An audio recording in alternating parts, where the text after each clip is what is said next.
Friends, कैसे हैं आप सभी। आई होप आप सभी अच्छे होंगे, अपने घर पर सुरक्षित होंगे। मैं ज्योति आप सभी का स्वागत करती हूं आपके अपने यूट्यूब चैनल जनवानी क्लासेस में, जहां पर हम पढ़ते हैं ग्रेजुएशन के लिए physics, chemistry and maths. And आज के इस क्लास में पढ़ेंगे बीएससी फोर्थ सेमेस्टर की मैथ्स की फर्स्ट बुक, जो कि है डिफरेंशियल इक्वेशंस। एंड इसमें हमारा चैप्टर चल रहा था linear partial differential equation of second and higher order with variable coefficient. तो मोस्टली ये चैप्टर आपका कंप्लीट हो चुका है। एक एक्सरसाइज लास्ट की इसमें बची है, जो कि हम आज के इस लेक्चर में कवर करेंगे।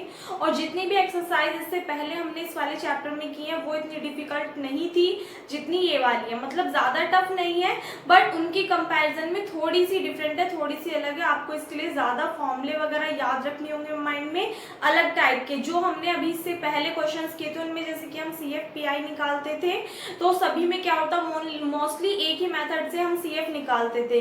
बट इसमें CF का भी और PI दोनों को निकालने के लिए डिफरेंट फॉर्मूलों का यूज होगा। तो सबसे पहले बोर्ड पे मैंने वो ही लिख दिए, तो आप इनको पहले अच्छे से अपना ध्यान रखेंगे, याद करेंगे, उसके बाद ही आपको क्वेश्चंस जो है वो समझ में आएंगे। ठीक है, तो आज के लेक्चर में हमारी ये वाला जो चैप्टर है ये आपका कंप्लीट हो जाएगा। इसके बाद में एक और लेक्चर मिलेगा, फिर आपकी ये वाली बुक कंप्लीट। तो इसमें देखिएगा, सबसे पहले बात करते हैं, इसमें दो टाइप की टर्म्स आएंगी। जो इसमें फंक्शन होगा वो किस फॉर्म में होगा, फंक्शन ऑफ डी और डी डैश की फॉर्म में होगा। आपको पता ही चल गया होगा चैप्टर पढ़ते पढ़ते कि जो डी होता है वो किसका फंक्शन होता है, एक्स वाला, और जो डी डैश होता है वो किसके लिए होता है, वाई फंक्शन के लिए होता है। ठीक है, तो इसमें बात करते हैं कि जो हमारा फंक्शन है, function of D D dash, वो हमारा रिड्यूसिबल फॉर्म में है या इररिड्यूसिबल फॉर्म में है, उसके अकॉर्डिंग हम क्या करते हैं, जनरल सॉल्यूशन फाइंड आउट करते हैं। तो जो mostly general solution find out करते हैं वो उस फॉर्म में करते हैं जब ये रिड्यूसिबल फॉर्म में होता है। तो अब ये रिड्यूसिबल फॉर्म और इररिड्यूसिबल फॉर्म होती कौन कौन सी है, पहले वो जानना जरूरी है। तो उसके लिए देखो, सबसे पहले यहाँ पे लिखा हुआ है कि function of D D dash is reducible if it can be written as the product of linear factors of the form d plus a D dash plus b with a b constant. यानी कि क्या कहा इन्होंने कि जो function of D D dash है वो हमारा रिड्यूसिबल फॉर्म में होगा कब, यदि हम इसको किस फॉर्म में लिख सकते हैं, प्रोडक्ट ऑफ लीनियर फैक्टर्स। किसके, अगर ये वाला फंक्शन हमारा इस फॉर्म में रिड्यूस हो रहा है, D plus a D dash plus b की फॉर्म में, जहाँ पे ए और बी क्या है, कॉन्स्टेंट्स है, तो इस फॉर्म में रिड्यूस हो रहा है, तो हम क्या बोलेंगे, उसको रिड्यूसिबल फंक्शन बोलेंगे। और अगर ये कैसा है, इररिड्यूसिबल है, तो इसको हम इस फॉर्म में नहीं लिख सकते हैं, if it can not be so written. ठीक है, तो इसको हम इस फॉर्म में फिर नहीं लिख पाएंगे। सो इस कंडीशन में अब आपको ये तो पता चल गया रिड्यूसिबल और इररिड्यूसिबल क्या है। बात करते हैं जब हमारा फंक्शन क्या होगा, रिड्यूस हो रहा होगा अलग अलग फैक्टर्स की फॉर्म में। किस फॉर्म में, D plus a D dash plus b. जब क्वेश्चन करोगे तब आपको बिल्कुल एकदम क्रिस्टल क्लियर हो जाएगा। इतने पहले एक बार समझ लीजिए कि है क्या चीज है ये। ठीक है, तो इसमें देखो, अगर रिड्यूसिबल फॉर्म में वो हमारा कन्वर्ट हो रहा है, तो उस कंडीशन में जो हम जनरल सॉल्यूशन निकालेंगे उसके लिए क्या क्या फॉर्मूले होंगे, when function of D D dash can be resolve into linear factors.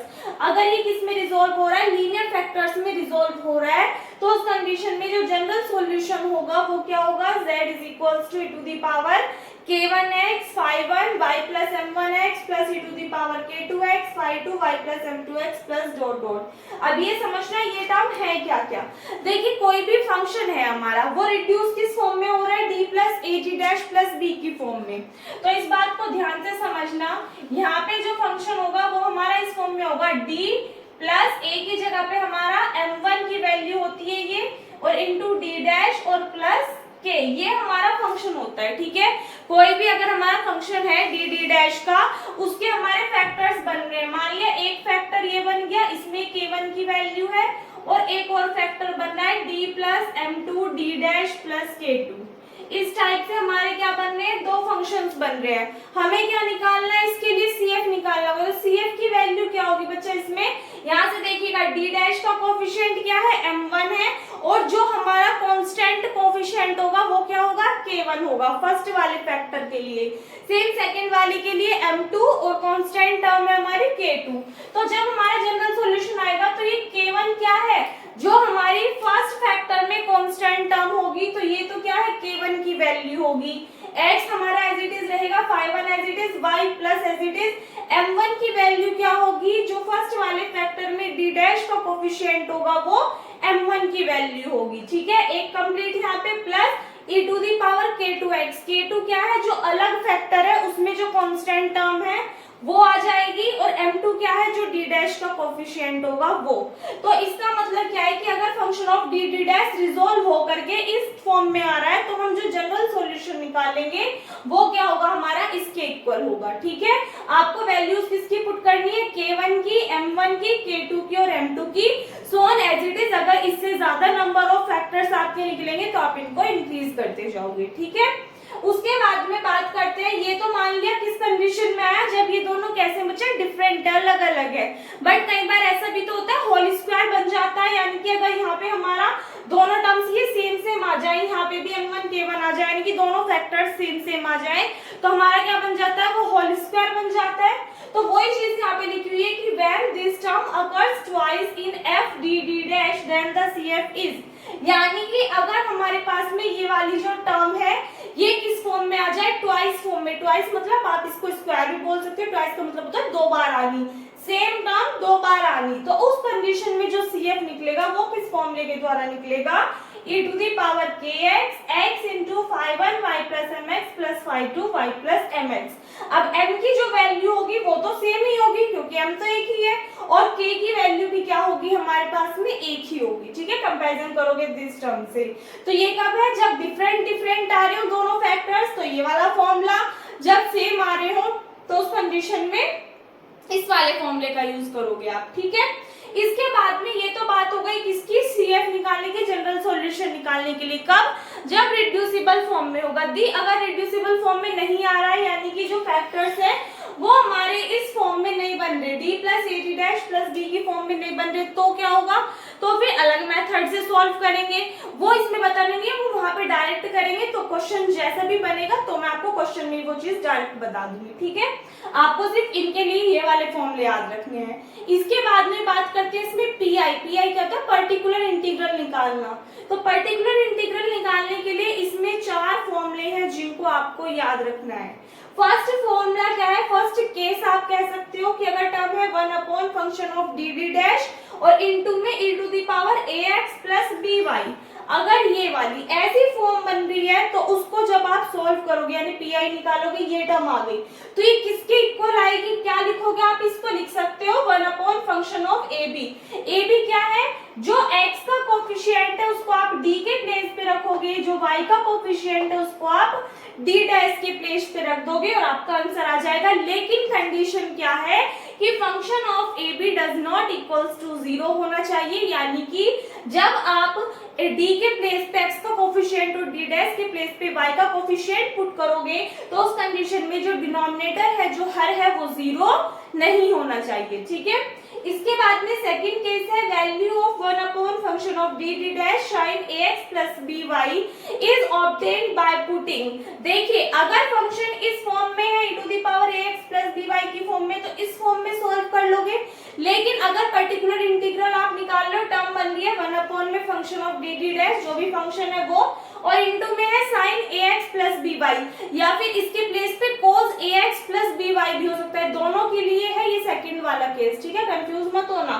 तो इस कंडीशन में जो आप पीआई निकालोगे वो कैसे निकालोगे, जो डी स्क्वायर वाली टर्म होगी बच्चा, उसके प्लेस पे आप माइनस ए स्क्वायर पुट करोगे, डी डैश के प्लेस पे आप माइनस ए भी पुट करोगे, और डी डैश स्क्वायर के प्लेस पे आप माइनस बी स्क्वायर पुट करोगे। अब ये ए बी क्या है, ये चीज याद रखना। देखिए, यहाँ पे ये x का कोफिशिएंट a है, y का कोफिशिएंट b है, तो जो भी आपके पास फंक्शन होगा उसमें डी स्क्वायर के प्लेस पे तो आप क्या पुट करोगे, जो भी a की वैल्यू होगी तो माइनस ए स्क्वायर, डी डैश के प्लेस पे रखोगे माइनस ए बी, और डी डैश स्क्वायर के प्लेस पे आप क्या पुट करोगे, माइनस के बी स्क्वायर पुट करोगे। ठीक है, उसके बाद में थर्ड केस आता है कि अगर टर्म बन गई 1 upon function of D D dash x to the power m into y to the power n, तो इस कंडीशन में आप इसका पीआई कैसे निकालोगे, यहाँ पे जो ये भी फंक्शन होगा, जो भी फंक्शन होगा उसको सॉल्व करके उसमें से या तो आप बाहर कुछ कॉमन लोगे, जो भी टर्म कॉमन लेने वाली होगी, नहीं होगी तो क्या करोगे, नीचे पावर पॉजिटिव रहती है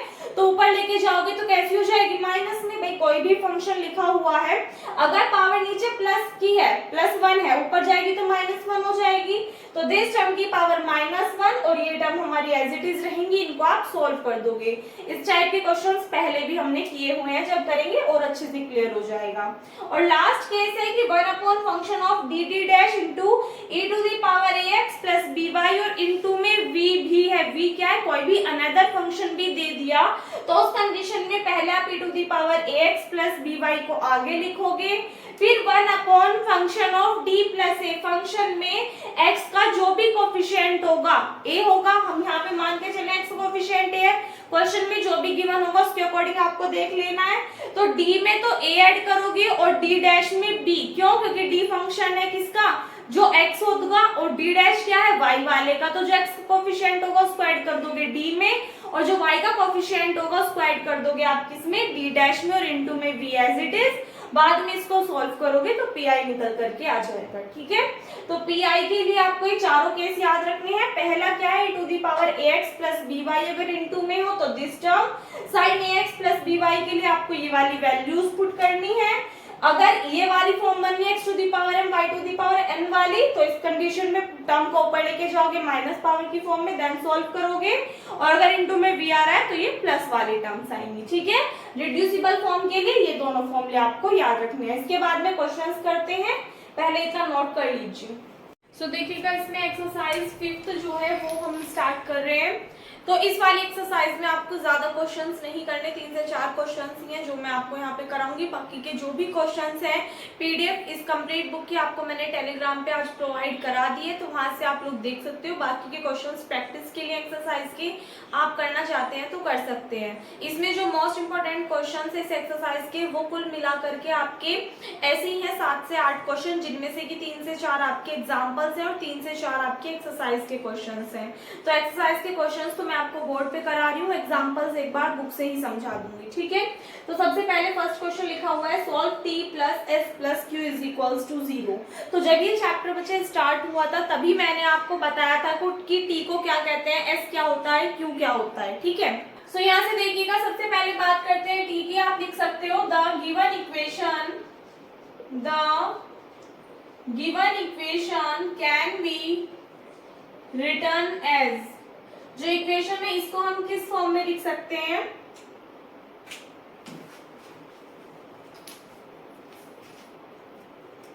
यहां से देखिए t है, t को हम क्या लिख सकते हैं बच्चा, d डैश का स्क्वायर लिख सकते हैं, ठीक है। क्या लिख सकते हैं इसको, d डैश स्क्वायर z। इसके बाद में जो s है, s क्या होता है, d dash z, d dash z। फिर बात आती है q की, q हमारा क्या होता है, d डैश z होता है, और इज इक्वल्स टू में 0 है तो इज इक्वल्स टू में कितना आ जाएगा, 0। आपको पता होना चाहिए p को क्या कहते हैं, q को क्या कहते हैं, r को क्या कहते हैं, s को क्या कहते हैं, t को क्या कहते हैं। अगर आपको ये सभी टर्म्स पता नहीं होंगी तो बहुत सारे क्वेश्चंस आप ऐसे ही कोई एग्जाम में छोड़ करके आ जाओगे, तो इसलिए इन सभी की वैल्यूज आपको याद रखनी है। तो याद रखना t को क्या बोलते हैं, d डैश स्क्वायर z की फॉर्म में लिख सकते हैं, s को d डैश z, और q को हम लिख सकते हैं d dash z is equals to 0। अब यहाँ से अगर आप देखो तो क्या कॉमन आ रहा है, d डैश कॉमन आ रहा है और एक z कॉमन आ रहा है। अंदर आपके पास में टर्म क्या बचेगी, d डैश प्लस यहाँ से टर्म आ जाएगी d प्लस यहाँ से टर्म क्या आ जाएगी 1, बाहर z है और इज इक्वल्स टू में 0। अब एक बात बताइए, इज इक्वल्स टू में 0 का मतलब क्या है कि पी की वैल्यू तो क्या हो गई बच्चा, 0 हो गई। पी 0 है तो हमें सिर्फ क्या निकालना है, ओनली CF निकालना है, complementary function. So the complementary function is, क्या होगा कॉम्प्लीमेंट्री फंक्शन, अगर आप देखो यहाँ से CF is equals to e to the power, अगर आप इस वाले फैक्टर को देखें इसको हम किस फॉर्म में रिप्रेजेंट कर सकते हैं, यहाँ से लिख देना द CF इज, ये वाली जो हमारे पास में फैक्टर्स आए हैं ये क्या हो रहे हैं, रिजोल्व हो रहे हैं, यानी कि जो इक्वेशन हमें दी हुई थी वो क्या हो रही है, रिड्यूस हो रही है, नहीं हो रही, इन फैक्टर्स की फॉर्म में। और मैंने आपको बताया था कि जब क्या होती है, कोई भी इक्वेशन हमें जो दी हुई है फंक्शन ऑफ d डैश जो हमें दिया हुआ है, अगर वो रिड्यूस हो रहा है तो उस कंडीशन में फॉर्मूला बताया था CF निकालने के लिए, तो उसी का यूज करेंगे। तो इसमें देखो जो d डैश है इसको हम किस फॉर्म में लिख सकते हैं, देखो इसमें डी डैश है, डी वाली टर्म नहीं है, के वाली टर्म नहीं है। जो हमारे पास में टर्म सेपरेट होती है वो इस टाइप से होती है, डी माइनस के एम डी डैश माइनस के, ये हमारा एक्चुअल में क्या होना चाहिए, फैक्टर होना चाहिए, जिससे हम क्या करते हैं, कंपैरिजन करते हैं। तो इसमें d की वैल्यू 0 है तो क्या लिख सकते हो आप इसको, 0d माइनस m की वैल्यू 1 है तो d डैश, और माइनस k की वैल्यू कुछ नहीं है तो 0, और यहाँ से टर्म बन रही है, इसको हम ऐसे लिख सकते हैं d plus d dash plus 1 into z is equals to 0। कोई दिक्कत आई नहीं। अब अगर आप CF निकालते हो, कॉम्प्लीमेंट्री फंक्शन निकालते हो, तो कितना हो जाएगा, e to the power minus के k1x होता है। यानी कि जब हम इसके अकॉर्डिंग देखते हैं, देखो जो हमारा फैक्टर होता है ना एक्चुअल में वो ये होता है, अभी जो मैंने आपको फॉर्मूला लिखा है उनके अकॉर्डिंग देखना, फैक्टर हमारा ये होता है। तो जब हम CF निकालते हैं ना इसके अकॉर्डिंग, तो e टू दी पावर जो हम करते हैं k1x, तो यहाँ पे हम एक्चुअल में क्या लिखते हैं, माइनस k1x लिखते हैं, और इस k क्या होता है, ये हमारा ऑलरेडी निगेटिव होता है, तो हमारा फॉर्मूले में क्या आ जाता है, यहाँ पे प्लस साइन आ जाता है, ठीक है। लेकिन अगर फैक्टर में आपको प्लस साइन गिवन है तो उस कंडीशन में यहाँ क्या आएगा, माइनस साइन आएगा। सेम इसी तरीके से जब आप 5 y प्लस m1x लिखते हो तो यहाँ पे भी क्या होता है, एक्चुअल में हमारा माइनस साइन होता है, क्या होता है, माइनस साइन। लेकिन जब आप क्या करते हो, यहाँ से ये माइनस m रखते हो, m1 के प्लेस पे माइनस m पुट करते हो, तो ये माइनस माइनस प्लस हो जाता है, इसलिए इससे हमारा फॉर्मूला ये बन जाता है, ठीक है। तो आपको याद रखना है, अगर क्वेश्चन में माइनस है तो फॉर्मूले में प्लस लेना है, क्वेश्चन में प्लस है तो फॉर्मूले में आपको माइनस लेना है। क्लियर है इतनी बात। तो अब यहाँ पे देखिएगा टर्म क्या आएगी, e to the power k1x, k1 की वैल्यू इसके लिए 0 है तो e टू दी पावर 0 की वैल्यू कितनी हो जाती है, 1। तो यहाँ से e टू दी पावर वाली टर्म तो गायब हो गई। 5y प्लस m1x, इसके लिए अगर आप देखो m1 क्या है, यहाँ पे जो हमारे पास में m1 है, क्या होता है m1, जो d डैश का कोफिशिएंट होता है, d डैश का कोफिशिएंट क्या है हमारे पास में, -1 है। अब देखो यहाँ मैंने आपको क्या बताया, यहाँ माइनस है तो यहाँ प्लस आएगा, यहाँ प्लस है तो यहाँ माइनस आएगा। समझ में आई बात, वरना तो आप अपने माइंड में फॉर्मूला भी माइनस वाला ही ध्यान रखना, कभी आप गलती कर करके आ जाओ, ठीक है। फॉर्मूला आप ये वाला ही याद रखना माइंड में, ठीक है। तो यहाँ से वाली टर्म 0, तो y माइनस m1x, तो m1 की वैल्यू क्या है, यहाँ से d डैश का कोफिशिएंट -1, तो -1 पुट करोगे तो माइनस माइनस क्या हो जाएगा, +1 हो जाएगा, और इंटू x आ जाएगा। तो 5y प्लस x, और अगर आप सेकंड वाले फंक्शन के लिए देखते हो तो plus e to the power कितना होता है, माइनस के k2x, तो k2 की वैल्यू कितनी है, यहाँ पे 1 है तो कितनी आ जाएगी, माइनस के 1, और इंटू में कितना आ जाएगा, x आ जाएगा, 5y माइनस m2x, इसके लिए m2 की वैल्यू कितनी है बच्चा, +1 है तो 1, और इंटू में कितना आ गया, x आ गया। ये हमारे पास में CF निकल करके आ गया। समझ में आई बात, इसको ध्यान से समझिएगा कि इस वाली टर्म के लिए हमने देखा k1 की वैल्यू 0 है तो e टू दी पावर 0 की वैल्यू कितनी हो जाएगी, 1। 5y माइनस m1, तो अगर आप देखो m1 की वैल्यू कितनी है, यहाँ से -1 है तो माइनस माइनस क्या हो जाएगा, प्लस के, इंटू में आ गया x। उसके बाद में अगर आप सेकंड फैक्टर के लिए देखते हो तो e to the power minus k1 की वैल्यू क्या है, 1 है, तो k1 के प्लेस पे आप 1 पुट करोगे तो कितना आ जाएगा, -x, 5 1 के बाद में जब सेकंड फैक्टर के लिए लोगे तो 5y माइनस m1 की वैल्यू क्या है, इसके लिए +1 है तो 1, और इंटू में कितना आ गया, x। अब देखिएगा ये तो CF निकल करके आ गया, PI की वैल्यू क्या है हमारे पास में, PI पर्टिकुलर इंटीग्रल क्या है, 0 है, सो द जनरल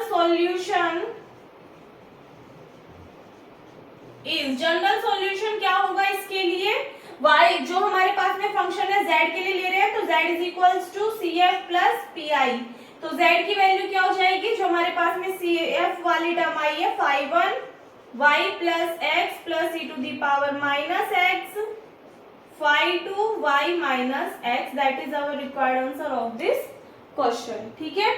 तो नोट कर लीजिए इसको। इसके बाद में नेक्स्ट देखिएगा क्वेश्चन नंबर 2 आपके सामने लिखा हुआ है, solve r minus S plus P is equals to 1। तो इसको सॉल्व करेंगे, सबसे पहले इसको भी हम किसी क्या करेंगे, अनदर फॉर्म में कन्वर्ट करेंगे, डी वाली में। तो यहाँ पे देखिएगा सॉल्यूशन करोगे इसका, तो इसको हम और किस फॉर्म में लिख सकते हैं, r क्या होता है हमारा, d स्क्वायर z होता है, फिर माइनस साइन s को हम क्या लिख सकते हैं,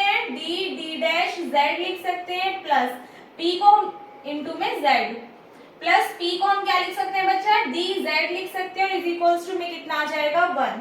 अगर यहाँ से कॉमन लेने की बात करें तो d कॉमन आ जाएगा z कॉमन आ जाएगा, टर्म क्या बचेगी d minus k d dash and plus k 1, कोई दिक्कत नहीं है। इज इक्वल्स टू में क्या चल रहा है 1, तो सबसे पहले हम क्या निकालेंगे CF निकालेंगे। उससे पहले ये जो हमारे पास में फैक्टर आए हमने क्या देखा, जो हमें इक्वेशन दी हुई थी उसको हमने रिड्यूस करके फैक्टर्स की फॉर्म में लिख दिया। यानी कि अगर किसी भी इक्वेशन के फैक्टर हो रहे हैं तो हम क्या कर सकते हैं इजीली इसको उन वाले फॉर्मूलों से सॉल्व कर सकते हैं जो कि आपको बताए थे। तो यहाँ पे आप देखोगे ये जो d वाली टर्म लिखी हुई है इसको हम लिख सकते हैं d, उसके बाद में इसमें जो d डैश वाली टर्म होती है इसका कोफिशिएंट ले लेंगे 0 और k की वैल्यू भी इसमें 0 है, इनटू में आ गया d minus k d dash plus k 1 z is equals to 1। The CF is complementary function क्या होगा इसके लिए, यहाँ से अगर आप देखोगे सबसे पहले इसके लिए देखोगे e to the power k1, तो k1 की वैल्यू 0 तो e टू दी पावर 0 की वैल्यू कितनी होती है 1 होती है, तो टर्म 0 हो गई। फिर आएगा 5 माइनस m1x, m1 क्या होता है d डैश का कोफिशिएंट, इसकी वैल्यू 0 है तो नेक्स्ट टर्म 0 हो गई, तो सिर्फ कितना आ गया 5y प्लस इसके लिए देखोगे e to the power minus k2, k2 की वैल्यू 1 है तो x आ गया 5y माइनस m2, m2 की वैल्यू यहाँ से आप देखो कितनी है -1, तो माइनस माइनस क्या हो जाएगा प्लस इंटू एक्स, ये क्या निकल करके आ गया CF। एंड अब क्या निकालना है PI और निकालना है, तो PI के लिए हम क्या करते हैं 1 अपॉन में कौन सी टर्म आ गई d into d minus d dash plus 1 और इंटू में कितना आ जाएगा 1 आ जाएगा। यहाँ से इसको हम सॉल्व करेंगे तो 1 अपॉन d इंटू इसको मैं कैसे लिख सकते हैं 1 plus d minus d dash, इस फॉर्म में लिख सकते हैं बच्चा, कोई दिक्कत नहीं है। इस फॉर्म में क्यों लिखा, क्योंकि अब अगर हम इसको x मान ले तो 1 प्लस एक्स की पावर 1 ऊपर जाके -1 हो जाएगी पावर, तो हम क्या लगा सकते हैं बायनोमियल थ्योरम लगा सकते हैं, तो 1 अपॉन d और ये टर्म ऊपर जाएगी तो 1 plus d minus d dash की होल पावर -1 और इंटू में कितना चल रहा है 1।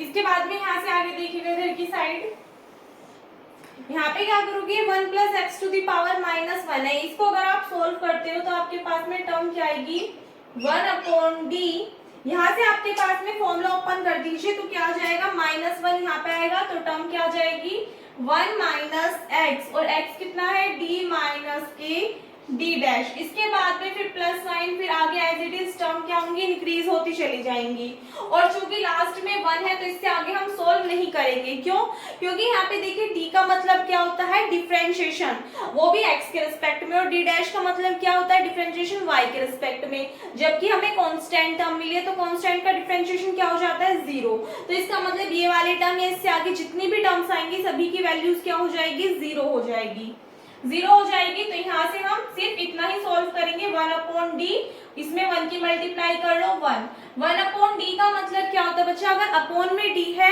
तो डी का मतलब x के रिस्पेक्ट में करना है हमें, क्या इंटीग्रेशन, वो भी किसका 1 का, तो 1 का इंटीग्रेशन जब आप x के रिस्पेक्ट में करते हो तो आपको कितना मिलता है x मिलता है, तो इसका मतलब हमारे पास में pi की वैल्यू क्या आ गई निकल करके x आ गई।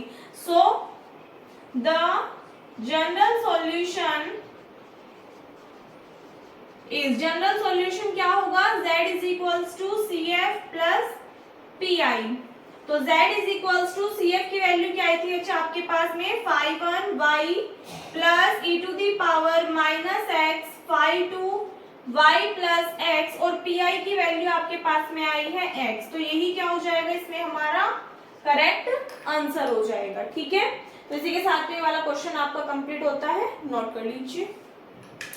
इसके बाद में नेक्स्ट क्वेश्चन देखिएगा क्या है, solve this term is equals to this, और सभी क्वेश्चंस जितने भी कराए जा रहे हैं सभी आपके एग्जाम में प्रीवियस ईयर में पूछे जा चुके हैं, तो सभी इंपॉर्टेंट है, सभी आपको अच्छे से करने हैं। तो इसको सॉल्व करेंगे, इसमें आप देख सकते हो इज इक्वल्स टू में भी टर्म दी हुई है, इसका मतलब हमें CF भी निकालना होगा और PI भी निकालना होगा। अगर इज इक्वल्स टू में 0 है तो उस कंडीशन में PI की वैल्यू क्या हो जाती है 0 हो जाती है। तो सबसे पहले हम CF निकालेंगे, तो जो हमें इक्वेशन दी हुई है उसमें देखिए क्या हम इसको रिड्यूस कर सकते हैं या नहीं कर सकते, तो आप इसको लिख सकते हो। यहाँ से अगर हम इस वाली टर्म को देखें d स्क्वायर इसको -1 लिख दो plus k D dash plus D dash को हम एक साथ लिख सकते हैं into z is equals to sine x plus 2y। सबसे पहले हम कर क्या रहे हैं बच्चे, इसको रिड्यूस करने की कोशिश कर रहे हैं। तो यहाँ से आप देखो तो इसको हम क्या लिख सकते हैं, 1 का स्क्वायर लिख सकते हैं। तो ये क्या बन रहा है हमारा ए स्क्वायर माइनस बी स्क्वायर का फॉर्मूला बन रहा है। तो ए स्क्वायर माइनस बी स्क्वायर किसके इक्वल होता है, ए प्लस बी इंटू ए माइनस बी के इक्वल होता है। तो इसको हम क्या लिख सकते हैं, D plus 1 into D minus 1। फिर यहाँ से अगर आप इन दोनों टर्म में से देखो तो डी डैश कॉमन आ रहा है, तो आपके पास में टर्म क्या बचेगी, डी प्लस 1 और बाहर चल रहा है इनटू में z इज इक्वल्स टू में आ गया साइन x प्लस 2y। यहाँ से अगर आप देखो d प्लस 1 ये रहा, d प्लस 1 ये रहा, तो d प्लस 1 आप बाहर कॉमन ले लीजिए। तो अंदर आपके पास में टर्म क्या बचेगी, d यहाँ से आ जाएगा प्लस के d डैश और यहाँ से टर्म आएगी minus k 1 into z is equals to sine x plus 2y। अब आपने यहाँ से एक चीज नोटिस की कि जो इक्वेशन हमें दी हुई थी उससे अगर हम इस वाले टर्म को देखें तो ये हमारी क्या हो रही है, दो डिफरेंट अलग अलग फैक्टर्स में क्या हो रही है, रिजोल्व हो रही है, रिड्यूस हो रही है। रिड्यूस हो रही है तो उसके लिए आपको CF निकालने के लिए फॉर्मूला बताया हुआ है, क्या होता है, so the complementary function is, यानी कि द CF इज। तो CF क्या होता है, सबसे पहले फर्स्ट वाली टर्म के लिए देते हैं e to the power minus k1x। तो k1 की वैल्यू क्या है, यहाँ पे 1 है तो minus kx, 5y minus m1x। m1 क्या होता है, d डैश का कोफिशिएंट। क्या इसमें d डैश है, नहीं है, तो इसलिए इसमें d डैश की वैल्यू क्या हो जाएगी, सॉरी d डैश का कोफिशिएंट जो है वो नहीं है। तो क्या आपके पास में m1 की वैल्यू क्या हो जाएगी, 0 हो जाएगी। 0 हो जाएगी तो यहाँ से सिर्फ बचेगा आपके पास में 5y। उसके बाद में प्लस नेक्स्ट टर्म के लिए देखिए to the power minus k2x। तो k2 की वैल्यू कितनी है, यहाँ पे -1 है तो माइनस माइनस क्या हो जाएगा, प्लस के x हो जाएगा। नेक्स्ट टर्म आ जाएगी 5y माइनस m2x। m2 क्या है, जो d डैश का कोफिशिएंट है, d डैश का कोफिशिएंट 1 है तो टर्म आ गई y माइनस के x। तो ये हमारे पास में निकल करके आ गया CF। एंड अभी हमें क्या निकालना है, PI निकालना है। तो PI कैसे निकलेगा, 1 अपॉन दिस टर्म, ये term as it is factors के फॉर्म में लिखते हैं, d plus 1 d plus d dash minus 1 और इनटू में कितना आ जाएगा, साइन x प्लस 2y। अब देखो साइन x प्लस 2y को देख करके आप समझ गए होंगे कि ये PI निकालने के लिए जो सेकंड केस आपको बताया था वो होगा।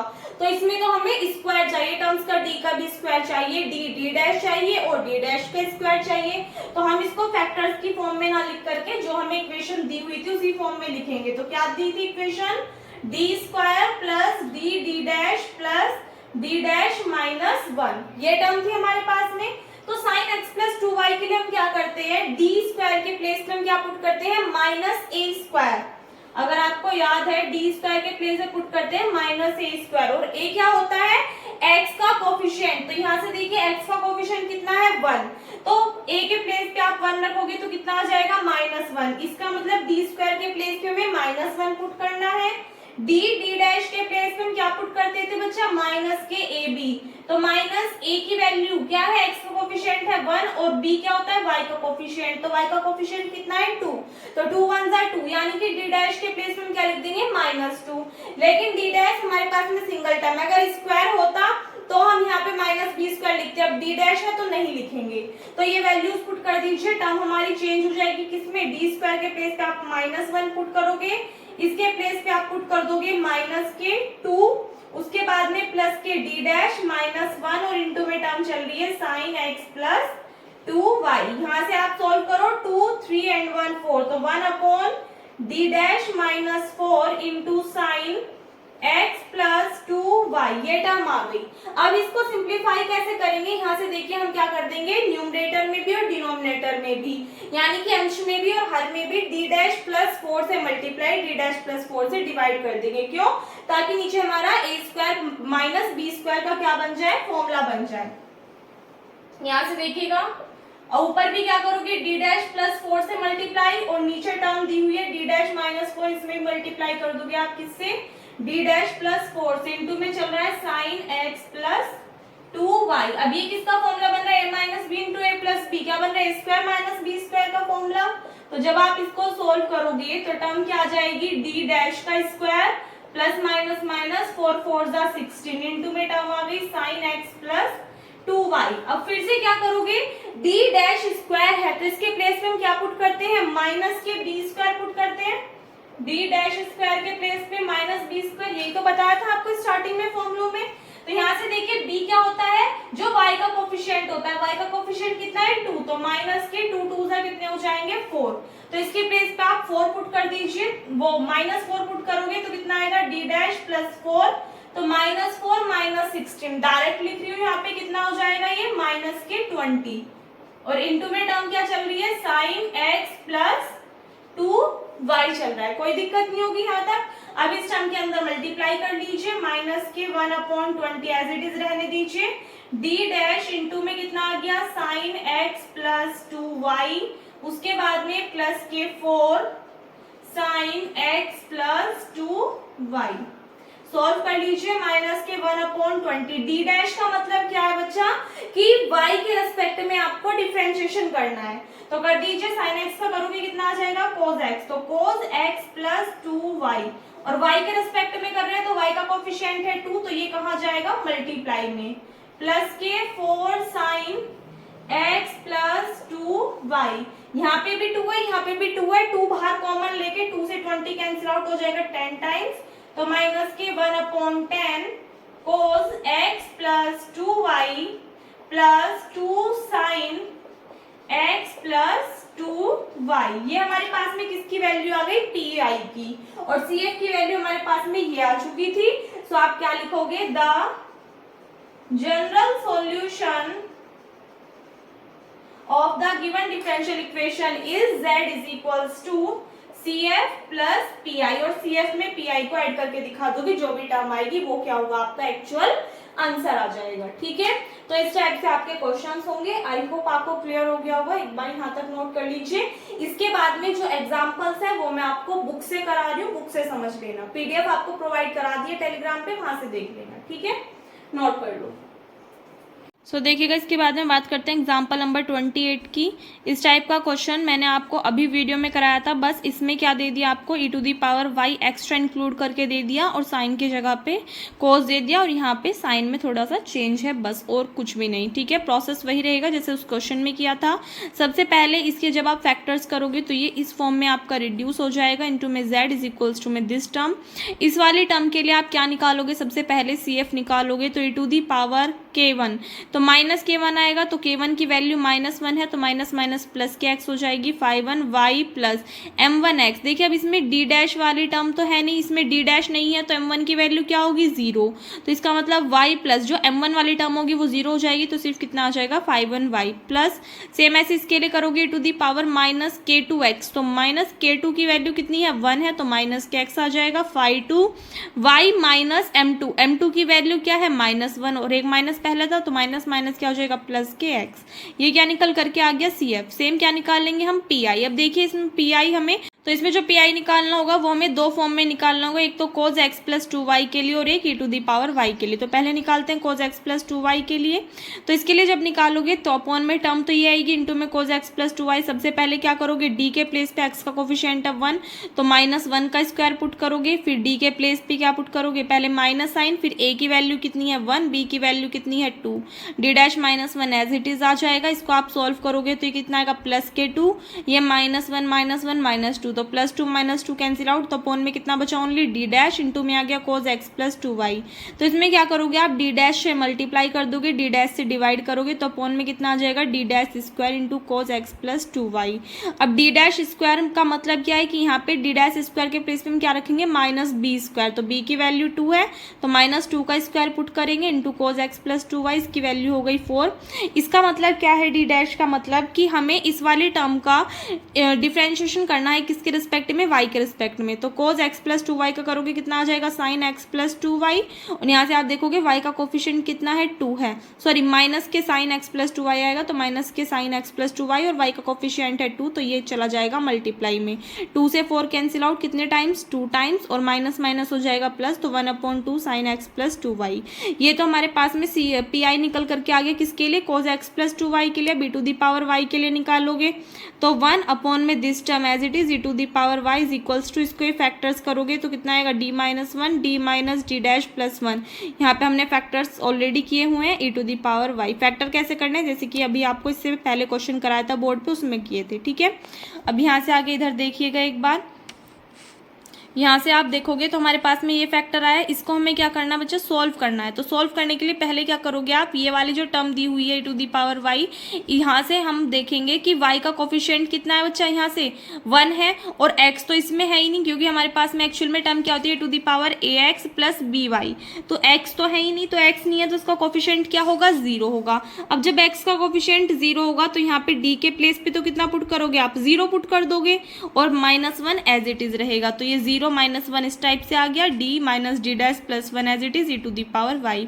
0 - 1 कितना हो गया, माइनस, तो माइनस हमने ऊपर लिख दिया, ई टू दी पावर वाई आगे लिख दी, 1 upon D minus D dash के प्लेस पे क्या लिखेंगे हम, यहाँ से देखिए वाई का कोफिशिएंट 1 है तो डी डैश में हम क्या करेंगे, 1 को ऐड कर देंगे, तो डी डैश प्लस 1 और प्लस 1 हमारे पास में एज इट इज है, तो डी माइनस के डी डैश, क्योंकि -1 + 1 कैंसिल आउट हो जाएगा, इनटू में 1 एज इट इज चल रहा है, इनमें से क्या कर लोगे आप, डी बाहर कॉमन ले लोगे, फिर जो टर्म बचेगी 1 minus D dash upon D, उसकी पावर नीचे 1 रहेगी, ऊपर लेकर के जाओगे तो पावर माइनस में कन्वर्ट हो जाएगी।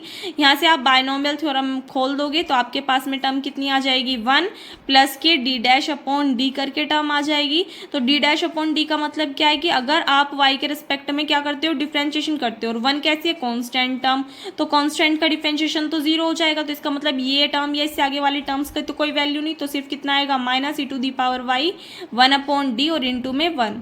तो 1 अपॉन डी का मतलब क्या है कि इस 1 का इंटीग्रेशन करना है हमें एक्स के रिस्पेक्ट में, तो एक्स के रिस्पेक्ट में 1 का इंटीग्रेशन करोगे एक्स मिलेगा, तो टर्म कितनी आ गई, minus x into e to the power y. तो सी एफ हमारे पास में आ गया कितना, एक तो टर्म हमारे पास में ये आ गई ई टू दी पावर वाई के लिए, और उससे पहले हमने कोस एक्स प्लस 2 वाई के लिए ये वाली वैल्यू निकाली थी, सी एफ ऑलरेडी निकाल दिया था। तो जेड क्या होता है, C F plus P I. तो यहाँ से आप देखिए पहले हमने सी एफ की वैल्यू पुट कर दी, फिर जो पी आई हमारे पास में आए दोनों उनको लिख दिया, ठीक है। तो इस टाइप से वाला क्वेश्चन आपका कंप्लीट होता है, एक बार स्क्रीनशॉट ले लीजिए। वैसे तो इसकी पीडीएफ जो है कंप्लीट बुक की वो मैंने टेलीग्राम पे प्रोवाइड करा दिया आपको, वहां से देख लेना, ठीक है। इसके बाद में नेक्स्ट क्वेश्चन की बात करते हैं, क्वेश्चन नंबर 29। ये भी आपका इंपॉर्टेंट क्वेश्चन है, कई बार आपसे पूछ लिया गया है, तो इसको सॉल्व करेंगे। सबसे पहले देखिए ये टर्म दी हुई है इज इक्वल्स टू दिस, तो गिवन इक्वेशन को हम किस फॉर्म में लिख सकते हैं, जब आप इसके फैक्टर्स करोगे तो इसको हम इस वाली फॉर्म में लिख सकते हैं, ठीक है। एक बार देखिए इसको, एक बार क्या लिखोगे आप, डी प्लस डी डैश, एक बार डी माइनस डी डैश लिखोगे, और यहाँ से आप क्या कर लोगे, 3 कॉमन ले लोगे, तो डी माइनस डी डैश बचेगा, डी माइनस डी डैश दोनों में से बाहर कॉमन ले लोगे, इसके पास से डी प्लस डी डैश और इसके पास से बचेगा -3। तो कुल मिलाकर के ये फैक्टर्स आ जाएंगे, बाहर z है और इज इक्वल्स टू में x into y plus e to the power x plus 2y। तो पहले सी एफ निकाल लेंगे इस वाले फैक्टर के लिए, तो इसमें देखिए k1 तो है ही नहीं, k1 की वैल्यू 0, तो ई टू दी पावर 0 की वैल्यू कितनी होती है, 1 होती है। फिर 5 y प्लस m1 क्या है यहाँ पे, -1 है, तो माइनस माइनस प्लस x आ जाएगा, प्लस इसके लिए आप देखिए ई टू दी पावर -k2 की वैल्यू कितनी है, -3, तो माइनस माइनस कितना हो जाएगा, +3 इंटू एक्स 5 माइनस m2 की वैल्यू यहाँ से आप देखोगे +1 है, तो कितना आ जाएगा, प्लस माइनस माइनस के x, ये सी एफ निकल करके आ गया। अब पी आई निकालोगे तो निकालेंगे तो 1 अपॉन दिस टर्म इंटू में कितना आ गया, एक्स वाई। तो इस वाले टर्म में से तो आप क्या ले लीजिए, -3 बाहर कॉमन ले लीजिए, और इस वाली टर्म में से आप डी कॉमन ले लीजिए। देखो इसमें से जब आप डी कॉमन लोगे तो इसके पास बचेगा 1 और इसके पास बचेगा माइनस के डी डैश और अपॉन में डी। अब ये टर्म नीचे प्लस की थी, ऊपर जाएगी तो किस में कन्वर्ट हो जाएगी, -1 में। सेम इसी तरीके से जब यहाँ से आप -3 बाहर कॉमन लोगे तो इसके पास क्या बचेगा, प्लस के 1 आ जाएगा, इसके पास क्या बचेगा, माइनस के डी अपॉन 3, इसके पास क्या बचेगा, माइनस के डी डैश अपॉन 3। नीचे टर्म की पावर 1 थी, ऊपर जाएगी तो किस में कन्वर्ट हो जाएगी, -1 में, इंटू में कितना आ जाएगा, एक्स वाई।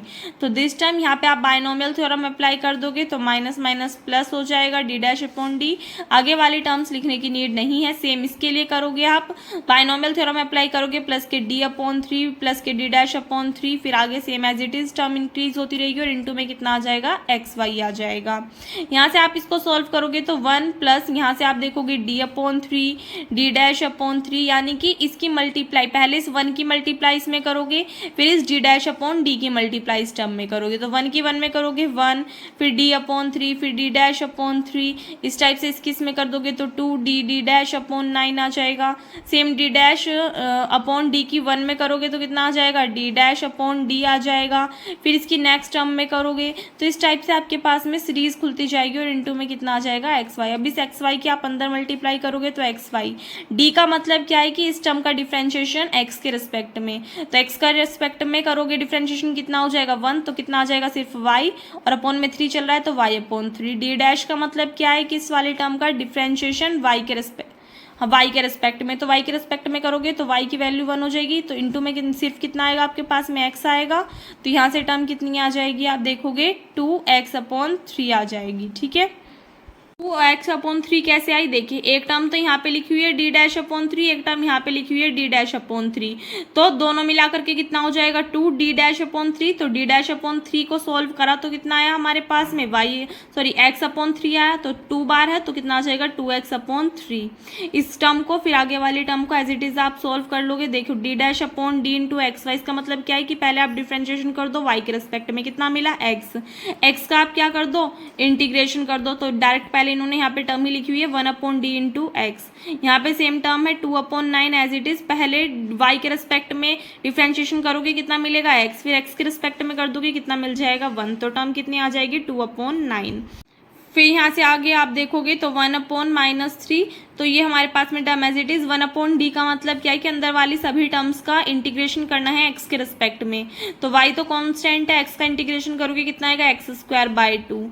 तो यहाँ पे y कांस्टेंट होगा क्योंकि हमें तो इंटीग्रेशन x के रिस्पेक्ट में करना है, तो 1 का इंटीग्रेशन x के रिस्पेक्ट में करोगे तो x आएगा, तो y/3 आ जाएगा। यहाँ पे इस x का करोगे तो x²/2, 2 से 2 कैंसिल आउट, तो x²/3 बचेगा। यहाँ पे देखिएगा पहले आप 1/d, x का मतलब क्या है कि इस x का इंटीग्रेशन कर रहे हो आप x के रेस्पेक्ट में, तो कितना आ जाएगा x²/2 आ जाएगा, और फिर आप उसका करोगे तो कितना आ जाएगा x² आ जाएगा, सॉरी x³ आ जाएगा, क्योंकि 3 2 जा 6 और पावर 3 हो जाएगी 2 में 1 ऐड हो करके, तो टर्म कितनी आ जाएगी x³ और 2/9 कांस्टेंट टर्म है, तो इनटू में 1 होगा, 1 का इंटीग्रेशन करोगे आप x के रिस्पेक्ट में तो x मिल जाएगा, तो 2/9 इंटू x आ जाएगा। ठीक है, ये सब कैलकुलेशन है और कुछ भी नहीं है। आई होप आपको समझाने से समझ में आ गई होगी, क्योंकि वैसे तो ये इतनी टफ चीज़ नहीं है कि आपको समझ में ना आए। कुछ कन्फ्यूजन हो तो कमेंट सेक्शन में आप पूछ लीजिएगा।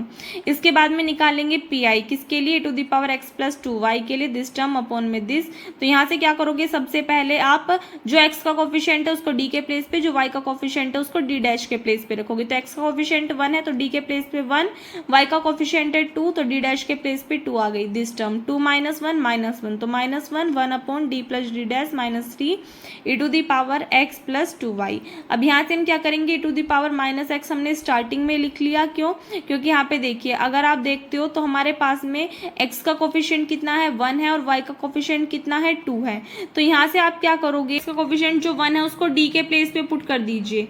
तो 1 को d के प्लेस पे पुट कर, मतलब आप यहाँ से ये चीज़ समझ सकते हो कि ये दो फंक्शन है भाई, हमें पता है, इसको हम ऐसे लिख सकते हैं e⁻x इंटू e⁻2y।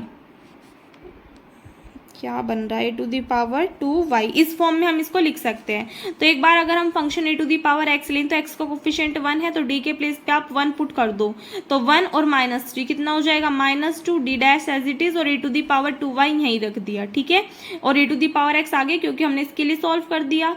अब क्या करेंगे, हम इसमें पुट कर देंगे d = 1, सॉरी हमने क्या किया, इसमें d = 1 पुट किया इस वाली टर्म में। ठीक है, तो ये चीज़ यहाँ पे लिख के शो करके दिखा दी कि हमने क्या किया, इस वाली टर्म में d के प्लेस पे 1 पुट कर दिया।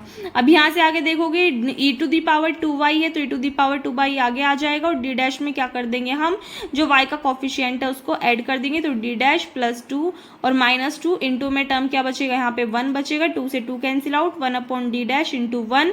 तो यहाँ से 1 क्या है, 1/d' का मतलब कि y के रिस्पेक्ट में इंटीग्रेशन करना है 1 का, तो कितना हो जाएगा y हो जाएगा, तो माइनस के y e⁻x+2y। ये हमारे पास में किसकी वैल्यू आ गई, पी की। CF हमने ये निकाला था। तो जो जनरल सॉल्यूशन होता है वो क्या होता है, z = CF + PI। तो CF की वैल्यू ये आई थी और PI की वैल्यू ये आई है, दोनों टर्म्स को ऐड कर दोगे तो हमारा क्या हो जाएगा, आंसर आ जाएगा। ठीक है, अच्छा सॉरी, CF की वैल्यू ये आई थी, ये XY के कॉरस्पॉन्डिंग आया था हमारे पास में PI, और ये x + 2y के लिए आया है। ठीक है, तो एक बार इसका स्क्रीनशॉट ले लीजिए, क्योंकि इसमें भी 2 फैक्टर बन रहे थे तो 2 बार हमने PI निकाला, यानी कि पर्टिकुलर इंटीग्रल निकाला था। ठीक है, तो बाकी क्वेश्चंस जो हैं वो PDF से एक बार देख लीजिएगा, जितने भी एग्जाम्पल्स वगैरह हैं। सो इस वीडियो में बस इतना ही। आई होप आपको सब कुछ अच्छे से समझ में आ गया होगा। अब इसमें क्लास चैप्टर बचा हुआ है, वो आपका उसकी मुश्किल से मुश्किल 10 से 15 मिनट की एक वीडियो बनेगी, तो वो आपको कल मिल जाएगी और कल आपकी वाली जो बुक है ये कंप्लीट हो जाएगी। सो इस वीडियो में बस इतना ही। वीडियो अच्छी लगी तो वीडियो को लाइक कर देना, अपने फ्रेंड्स के साथ में शेयर कर देना। अगर आप चैनल पर नए हो या फिर तक आपने चैनल को सब्सक्राइब नहीं किया तो प्लीज चैनल को सब्सक्राइब कर देना। और आप में से जितने भी स्टूडेंट्स के माइंड में ये डाउट है कि सिलेबस कंप्लीट होगा या नहीं होगा, तो सिलेबस बच्चा पूरा का पूरा यहाँ पे कंप्लीट कराया जाएगा, टेंशन बिल्कुल भी मत लीजिए। सो इस वीडियो में बस इतना ही, मिलते हैं नेक्स्ट वीडियो में। Thanks for watching.